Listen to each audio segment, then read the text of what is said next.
When one's nearing the end of a life, as I am, my allotted span of 70 years and 10 already well past, hair white and disappearing, breath short, eyes dim, grunting, coughing, groaning, with many other intimations of mortality in flesh and mind and spirit, it's natural enough to be thinking about death, particularly here in this graveyard where my father lies buried, with a space beside him which I expect to be occupying quite soon now.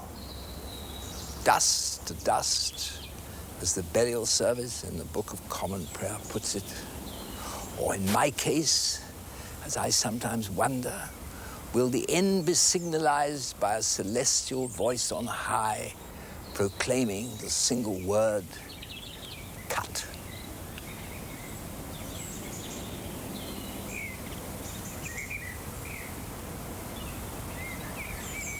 From my earliest years, I've been much given to thinking about death. Some would think abnormally, or even morbidly. First as an infinitely remote and mysterious prospect. Then, as the years passed, as something, an actual happening, which must in due course befall me. And now, near at hand, so near that it quite cancels out all the plans and expectations and hopes relating to this world that have occupied my mind.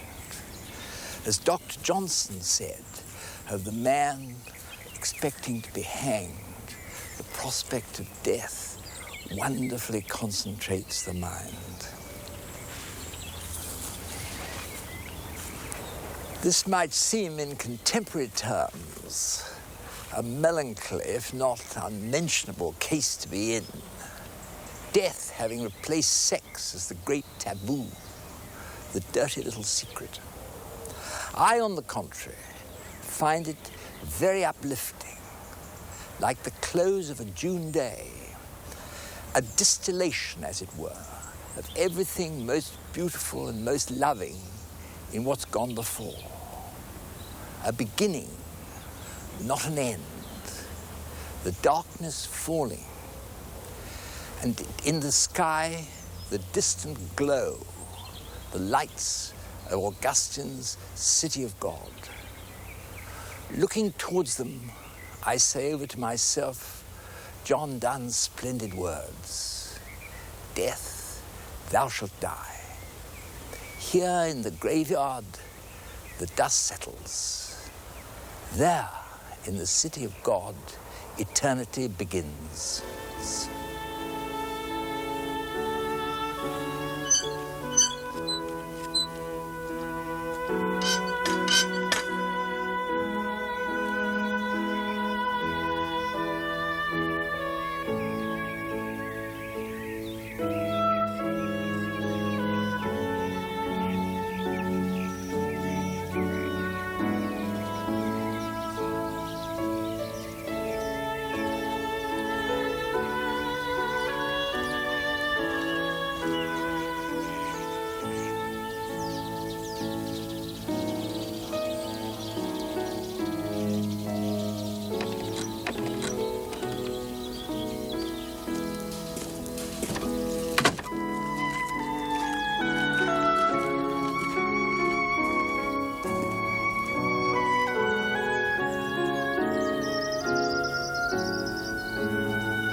Oh, that thou shouldst give dust a tongue to cry to thee.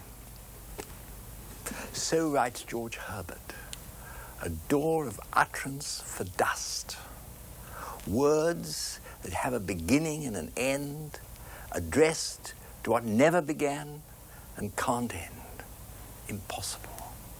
Yet the passion to speak persists, like seeing someone off in a train, and when the train begins to move, rushing along with it to get in one last word.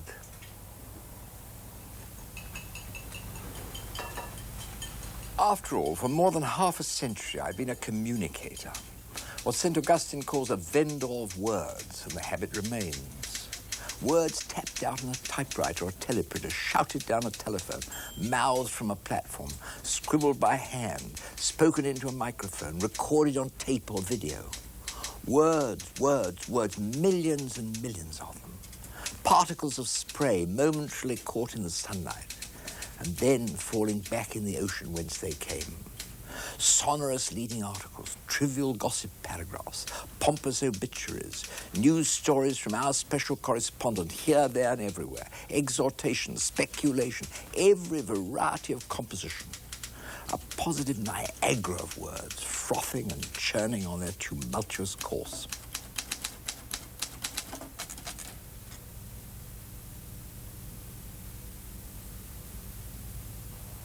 When I look back on my life nowadays, which I sometimes do, what strikes me most forcibly about it is that what seemed at the time most significant and seductive now seems the most absurd and futile. I mean, for instance, success in all its different guises, being known, being praised.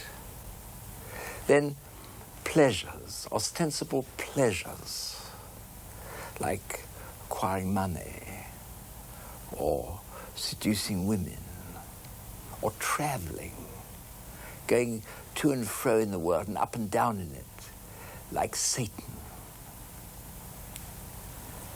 Exploring and experiencing whatever Vanity Fair has on offer. In retrospect, all these exercises in self-gratification seem pure fantasy, what Pascal called licking the earth. Diversions designed to distract our attention from the true purpose of existing in this world, which is quite simply to look for God and find him, and having found him, to love him, thereby establishing a harmonious relationship with his purposes for his creation. On the other hand, I look back on experiences which at the time seemed particularly desolating and painful with particular satisfaction. Indeed, I can say with complete truthfulness that everything I've learned in my 75 years in this world that has truly enhanced and enlightened my existence has been through affliction and not through happiness, whether pursued or attained. In other words, if it ever were to be possible to eliminate affliction from our earthly existence by means of some drug or other medical mumbo-jumbo, as Aldous Huxley envisages in Brave New World, the result would not be to make life delectable, but to make it too banal and trivial to be endurable. This, of course, is what the cross signifies. And it's the cross, more than anything else, that has called me inexorably to Christ.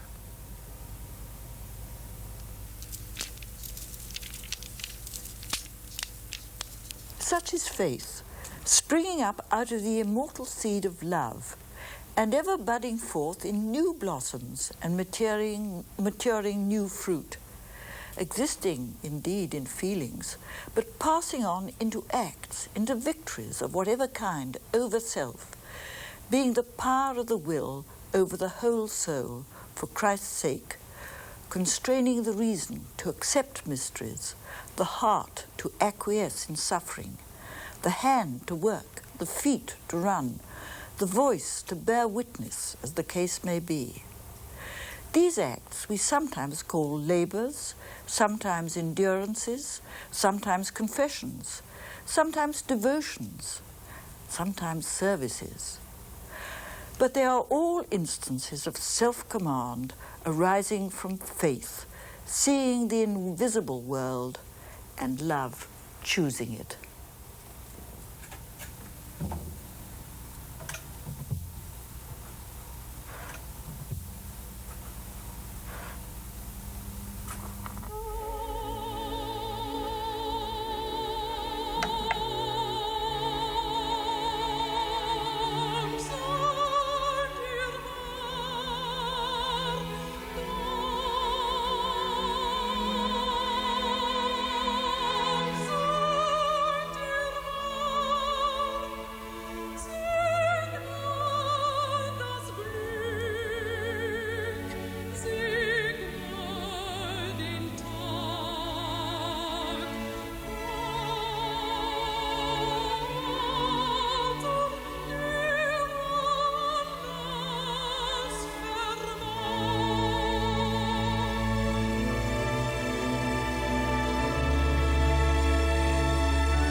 It's often said that old age is a sort of second childhood, and it's true in a way. One does go back to childhood, I find. For instance, I remember things that happened when I was a child much more clearly and vividly than things that happened more recently. More often than not, yesterday is totally obliterated. But I can recall exactly happenings as long as 50 or 60 years ago. It's the same with places. I mean natural scenes like this. It's a lovely field with sheep and the orchard and the sky. It's, again, like a child's reaction, as though one was seeing it for the first time, although in fact it's a place I come to almost every day. The reaction is sharp, like a child's reaction. And then with people too. Everyone, as with a child, is a sort of relation, all uncles and aunts, brothers and sisters, belonging to one family. And so to be trusted, to be loved, to be confided in. So when people see this second childhood as an intimation of senescence, I don't agree.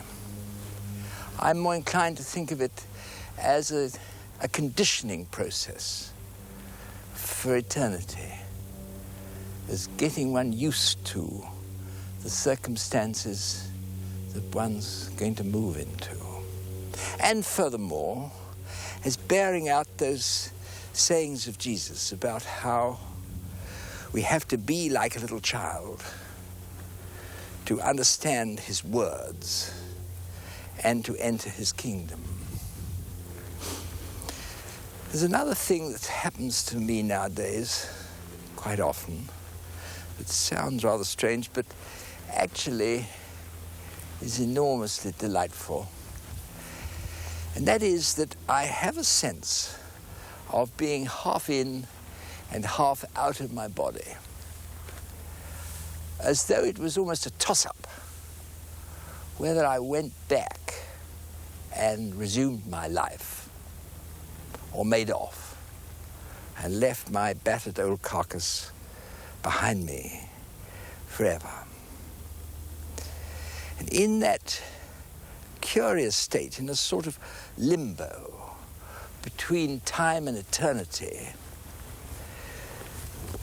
there are two convictions that I have, two very strong convictions. The first is of the incredible beauty of our earth and of human beings. The colors and shapes and smells and sounds of the earth. And human love, the delight of human work, human procreation, the continuance of life from generation to generation. All these things seem absolutely wonderful and beautiful. And then the second impression, stronger than I can possibly convey, is that as an infinitesimal particle of life, I'm a participant in our Creator's purposes for his creation. And that those purposes are loving and not malign, creative and not destructive, universal and not particular. And in that feeling, in that conviction, a very great comfort and a very great joy. Of course, in such a state of mind, one looks back on one's life and all the worldly pursuits that it's involved with a sort of distaste, as though it was all worthless, wasted time. On the other hand, I must admit that the profession of journalism, which I've practiced for the last half century and more, has at any rate one very great advantage. And that is, it gives one a very sharp sense indeed of the sheer buffoonery of power and of those who seek it.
Without a god, men have to be gods themselves and fabricate their own immortality. As here in wax, in Madame Tussaud's exhibition, a place of images. In the beginning was the image, and the image became wax and dwelt among us, full of absurdity. Images of the famous and infamous dead, of the celebrated and notorious living. Above all, of the gods and goddesses of the media. These images of images, programmed to speak and gesticulate in accordance with their preordained role. Even, come to that, an image of myself. From time to time, I've had a bizarre notion that I might change places with my image, spend a few quiet days here in Baker Street, and leave him to do the various things that I've got to do, to sit at my typewriter and grind out words, to hear the cry action and respond to it, and then relapse when he hears cut. Or again, when the Toastmasters prayed silence, then, Your Grace, Your Excellencies, my lords, ladies and gentlemen.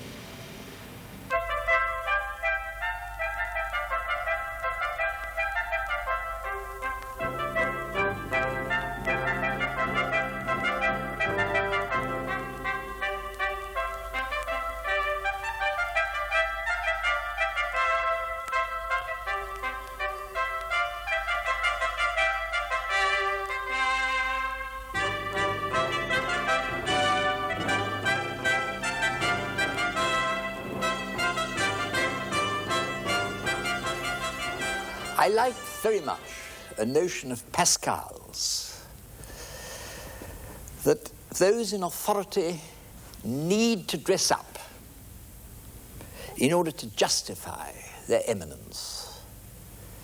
If judges didn't wear ermine, Pascal says, who could possibly suppose that they were capable of dispensing true justice? In the same sort of way, priests in their vestments, scholars in their gowns, admirals in their gold braid, generals with their red tabs, kings and queens with their crowns and their orbs, and chefs with their tall white hats.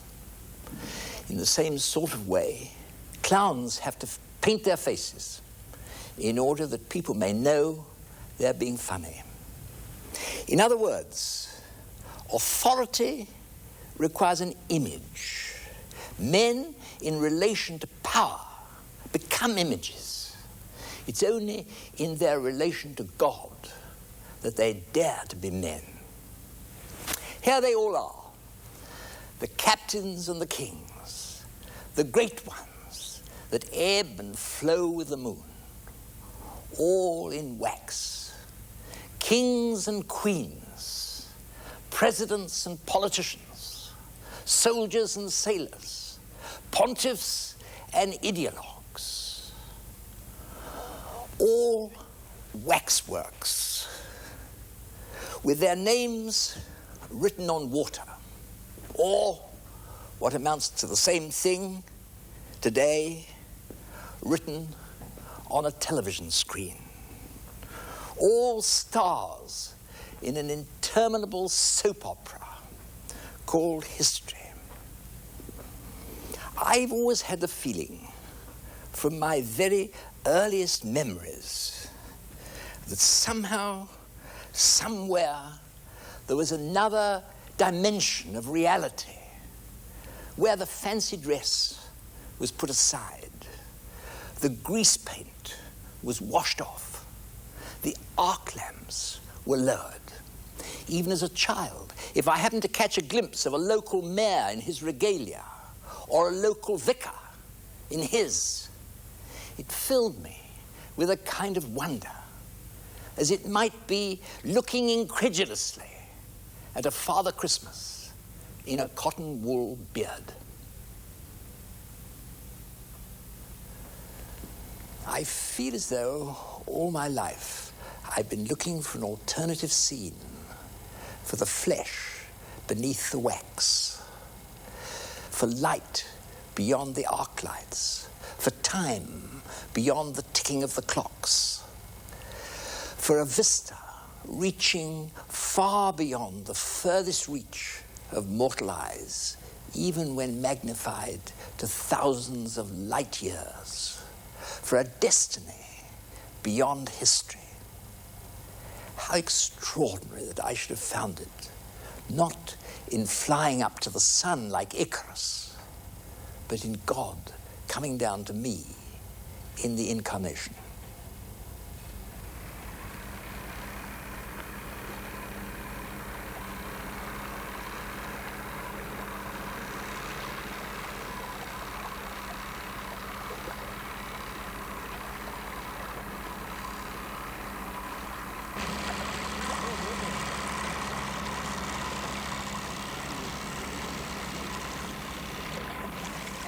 A seeker after reality, which means God, is bound sooner or later to be drawn to the Sea of Galilee, the scene of the incarnation, whereby God leant down to become a man, Jesus of Nazareth, in order that men might reach up and relate themselves to him, their creator. Or in the sublime imagery of the fourth gospel, whereby the Word became flesh to dwell among us, full of grace and truth. It's been my good fortune to come here on numerous occasions in the way of my profession of communicator. This is almost certainly the last time, so I survey the scene with particular intensity, trying to store it in my mind as it might be studying a beloved face never to be seen again. Who can fail to be uplifted by it? Other shrines and places of pilgrimage are liable to be fabricated and are frequently vulgarized, but this one is somehow inviolate. These are veritably the hills Jesus saw when he lifted up his eyes. This is the sea which provided his first disciples with their livelihood as fishermen, and which he often crossed, at times to avoid being in King Herod's jurisdiction. The same winds blow as in his time. The sun rises and sets in the same places. In the surrounding countryside, many of his magical words were uttered, and the sick and the disabled gathered in the hope of benefiting from his healing hand. It was from here that he took the road to Jerusalem, there to fulfill his inescapable destiny, the crucifixion and the resurrection that followed.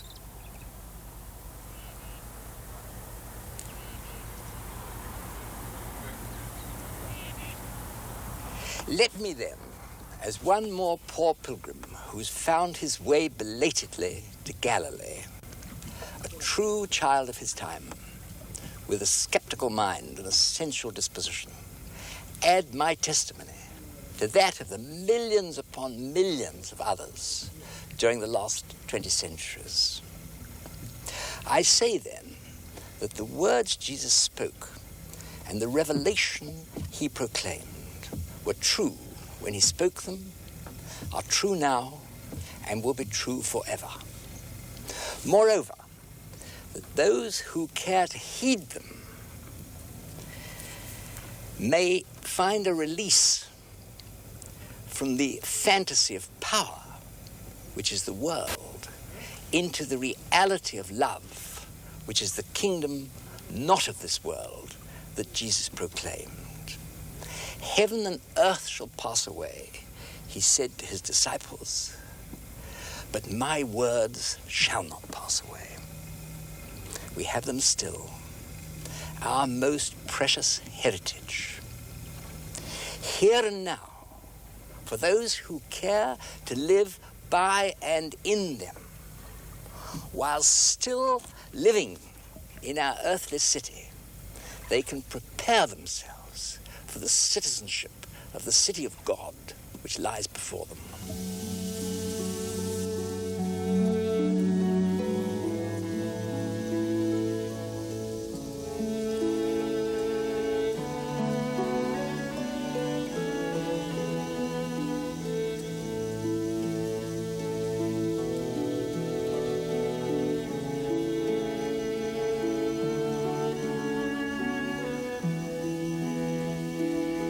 Likewise, the promises Jesus made are still valid and will continue so forever. Particularly his promise that he wouldn't disappear from the world after his death, but continue to be accessible to those who sought him. Lo, I am with you always, he said to his disciples, even to the end of the world. So it follows that in the afflictions of this world, no one need ever lack a comforter. In the hardships of this world, no one need ever lack a helper. In the stumblings and losing one's way, which are inevitable in this world, no one need ever lack an arm to lead on, a guide to show the way.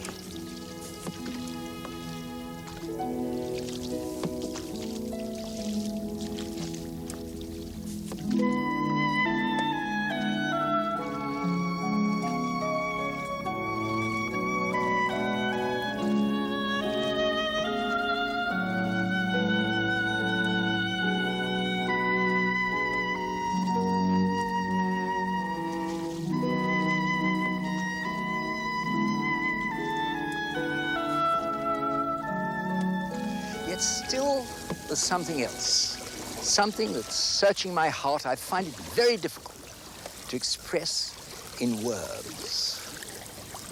Accept the everlasting truth of Jesus' revelation. Accept the everlasting validity of the promises he made. Yet still there's something else, an extraordinary illumination that comes flooding in on one's being. An extraordinary awareness of quite exceptional poignancy and force. A knowledge past knowing. A hope past hoping. Call it faith, which swallows up all the little intricacies of doubt and factual fidgeting. Call it being reborn, a new creature arising out of the grubbiness and dust of worldly living, like a butterfly out of its chrysalis. Whatever it may be called, it came to pass here in Galilee, a new dimension to our mortal existence, a new freedom, not for a tiny elite, not based on propositions and institutions, but burgeoning in each human heart and only needing to be allowed to grow.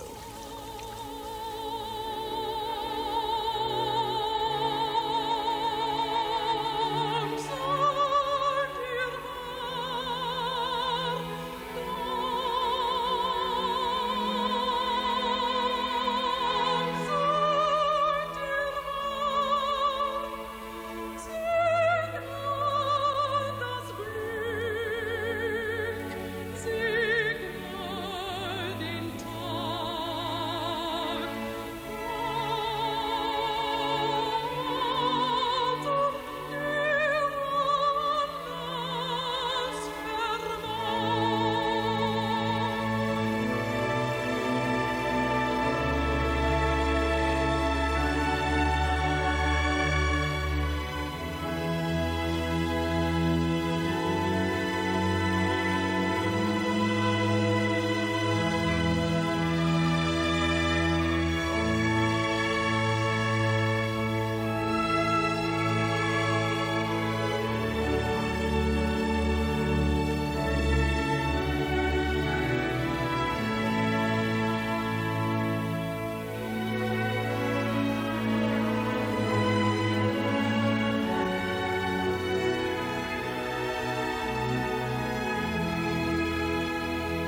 After his baptism in the waters of the River Jordan by John the Baptist, our Lord made for the wilderness, probably this very one lying between Jerusalem and Jericho.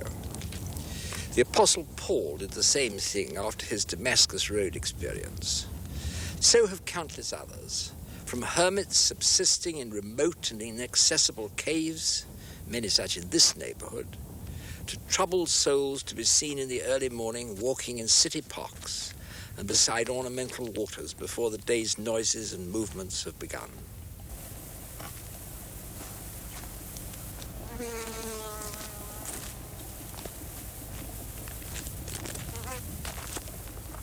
What the wilderness offers is its emptiness and barrenness and silence, as here.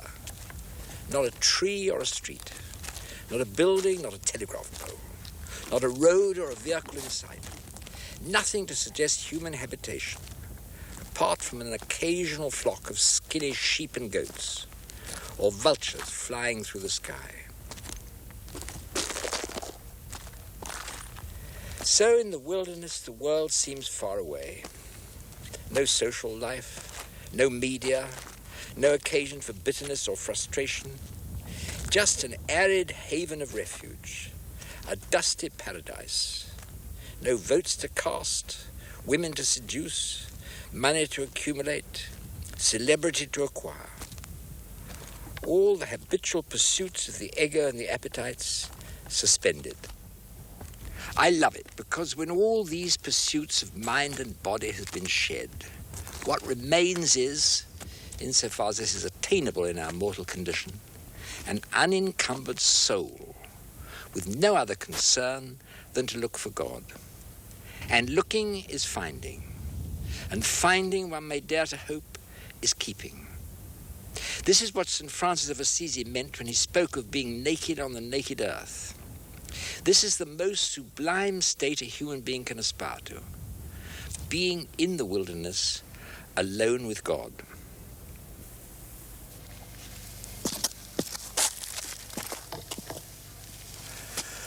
From such an encounter with God, what emerges?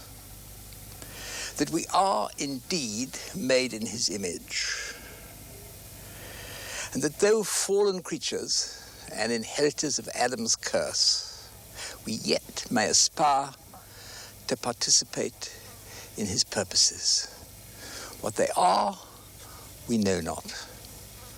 What they portend, we cannot imagine. Nevertheless, knowing God brings with it the requisite faith to surrender wholly to his purposes. Then at last we can pray, really meaning it, fully accepting its implications. That line in the Lord's Prayer, thy will be done, which is all there is to say to God, then or at any time.